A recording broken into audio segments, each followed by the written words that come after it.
Hi guys, I'm pretty busy, so I'm only going to be on here for a couple more, probably just a couple of minutes. I wanted to talk about personality theory and in psychology, and something I'm pretty interested in because it's an area for discovery, and we haven't reduced personality to a science or anything. So it's an area for discovery, and there's a lot of ambiguity there to play around with, and so it's a very interesting topic. But I wanted to make a quick distinction between Enneagram and uh, MBTI, and I'm talking more about socionics type of MBTI, like cognitive typology. And the fundamental difference between both systems is that one focuses on motivation, and the other focuses on cognition. So Enneagram is more focused on motivation.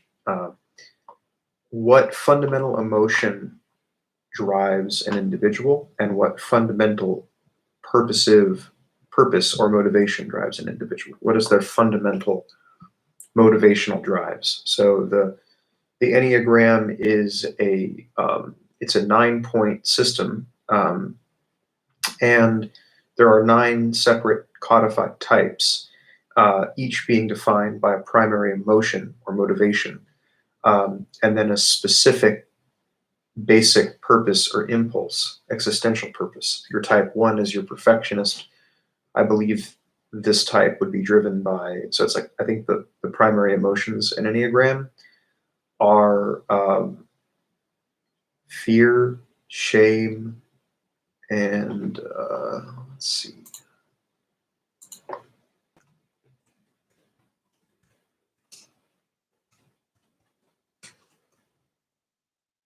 So the Enneagram core emotions is what I'm referring to. So yeah, sorry, let me brush up on my knowledge here. Ah, okay. So you're driven by each type is defined by a core emotion, and and it's the emotions are anger, rage, fear, and shame. And so for your type ones, the perfectionist, you've driven by anger with moral or logical error. Your 9 is the pacifist, driven by anger toward conflict. Your 8 is the challenger, driven by anger toward stupidity or tradition, as I think of it. Fear, you have the fear triad and the shame triad. So, I mean, this is what Enneagram is. The difference between the two systems is that the one deals with the motivation, your fundamental motivation, and your fundamental emotions, and the other, your fundamental, your primary emotion, right? The emotion that sort of drives all of your other cognitive processes. But Enneagram does not really touch upon the cognition part of things in any specific way. Um, the Yeah, so MBTI and cognitive typology MBTI is a little bit different in that it focuses more on cognition, right? Categorizing different ways of thinking. What is your dominant mode of cognition?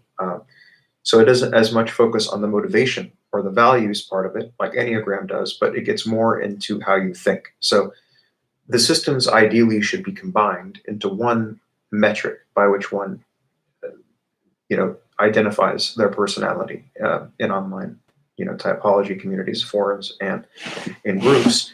The traditional way of defining oneself is to reference the MBTI type and the Enneagram type, because the MBTI type defines how one thinks, and the MBTI type defines how one thinks, and the Enneagram type defines what one feels, what motivates a person, what their fundamental motivational drives are, and their fundamental purposes for themselves. And so, oftentimes, the identifier in online typology communities is to specify the, I'm a, you know, INTP or ISFJ or ESFP, and and my Enneagram type is a 3 or a 9 or a 4, whatever.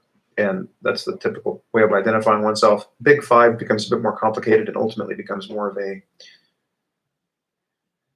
well, it's also a very good typing or personality, a way of defining your personality as well. It's a little less simplified,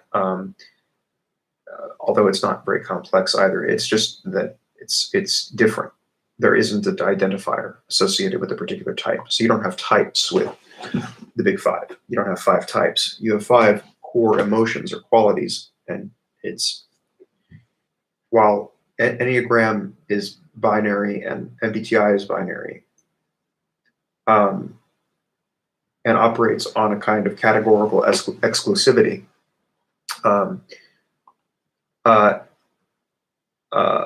Big Five does not. You simply are defined according to a spectrum, which describes how intensely you feel certain emotions, or how much you exhibit certain qualities. It's a much more complicated and less communicable, and it's harder to identify with a particular type and the reason for that is because it's not a typing system. It's just a personality system that is not typological, that does not have a typology to it. So yeah, that's the thing. MBTI, there's a typology. With Enneagram, there's a typology. With Big Five, there really isn't a typology. So yeah, that's really all that I wanted to say in this stream. As I said, I don't have much time to stream right now, but it was an idea that I had about how to distinguish between Enneagram and MBTI in a simple way. That Enneagram deals with your core emotions, your core motivations, whereas MBTI deals with your cognition. And obviously, how you engage in cognition feeds into your motivations and emotions and your drives and everything else. And your drives and your fundamental emotions also tie into cognition. So there ends up being a feedback between the two systems, between motivation and cognition. They're not totally mutually exclusive or easily categorizable in that sense and distinguishable from each other. But regardless, the two systems are essentially deal with 2 different aspects of a person's self. So combining them into one metric, personality metric, ultimately would prove to be very beneficial in the typology community. Again, Big Five is not typological. So if we're talking about the typology community, Big Five is not really relevant there because it's just not a typological system. But yeah.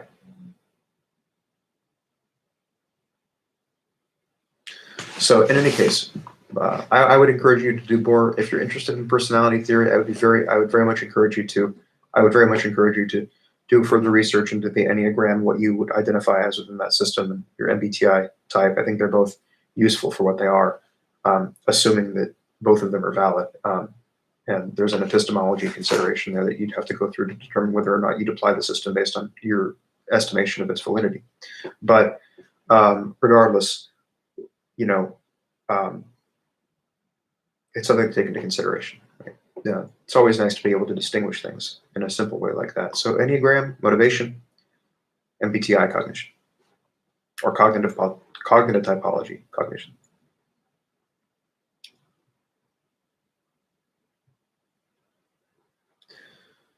Okay, all right, guys. Thank you for watching.